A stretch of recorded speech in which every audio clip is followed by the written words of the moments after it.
नमस्कार दोस्तों, आज मैं आपको चौथ माता की कहानी सुनाने जा रही हूँ। प्रेम से बोली चौथ माता की जय हो, गणेश भगवान की जय हो। प्राचीन समय की बात है, एक गांव में सास बहू रहती थीं। उनका बेटा विदेश में नौकरी करने गया था। सास बहू को लाड से रखती थी। एक दिन सास किसी काम से गांव जाने लगी तो बहू से बोली कि बहू, चूल्हे की आंच बुझने मत देना। सास गांव चली गई। इधर चूल्हे की आग बुझ गई। बहू डर के मारे पड़ोस में आंच लेने गई तो पड़ोसन कहानी सुन रही थी। बहू देखकर बोली कि आप क्या कर रही हैं। तब औरतें बोलीं कि हम चौथ माता की कहानी सुन रहे हैं। तब बहू बोली, इससे क्या होता है। तब औरतें बोलीं कि चौथ माता अन्य धन, लक्ष्मी, बेटा, पोता सब देती हैं।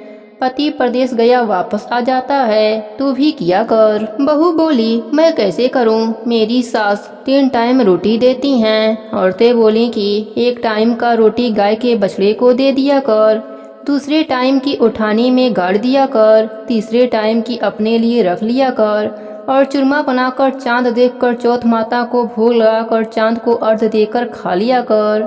बहू बोली, ठीक है। ऐसा कहकर बहू चली गई। अगले माह में चौथ का व्रत आया तो उसने वैसा ही व्रत किया। चौथ माता ने सोचा, अगर सतयुग में प्रणाम नहीं देंगे तो कलयुग में मुझे कौन मानेगा। चौथ माता सपने में पति से बोली कि घर जा, तुझे सब याद करते हैं। वह एक सेठ के यहाँ मुनीम का काम करता था तो वह बोला कि लेने वाले लेने आएंगे, देने वाले देने, तो मैं कैसे जाऊं। चौथ माता ने कहा, कल घी का दीपक जलाकर बैठ जाना, देने वाले दे जाएंगे और लेने वाले ले जाएंगे। पति ने ठीक वैसा ही किया और सेठ से हिसाब करके घर आने लगा।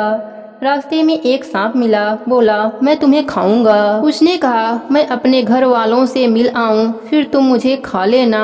वह घर आ गया। पत्नी ने दरवाजा खोला पर वह किसी से कुछ नहीं बोला, जाकर सो गया।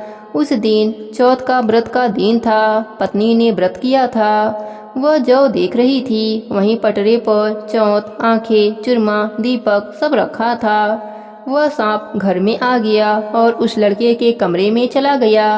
चौथ माता ने सोचा, यह सांप इसको खा जाएगा, कुछ करना चाहिए। तब दीपक ढाल बन गया, आंखों का तलवार बन गया और सांप को काटकर ढाल से ढक दिया। पति यह सब देख रहा था।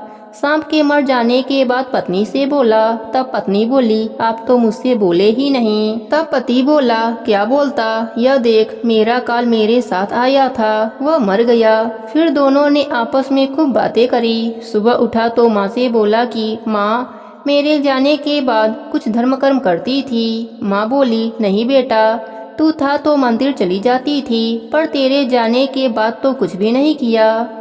फिर उसने कहा, बहू से पूछो। माँ बोली, यह क्या करेगी, इसको तो मैं 3 समय खाना देती थी। बहू ने कहा, मैं करती थी। सास बोली, क्या करती थी। बहू बोली, मैं चौथ का व्रत करती थी। सास ने कहा, क्या सबूत है। वह बोली कि बछड़े से पूछ लो। बछड़ा ने मुंह खोला तो मुंह में से हीरे मोती झड़ने लगे। फिर बहू बोली, उठानी में देख लो। उठानी को खोदकर देखा गया तो रोटी की जगह सोने चांदी के ढेर मिले। तीसरे बनिए से पूछ लो। बनिए की बात भी सही निकली।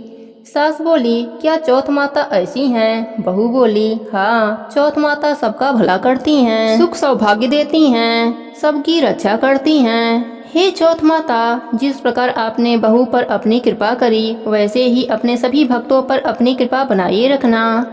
कहानी अधूरी हो तो पूरी करना, पूरी हो तो मान रखना, सबके व्रत को पूर्ण करना। प्रेम से बोली चौथ माता की जय हो, गणेश भगवान की जय हो।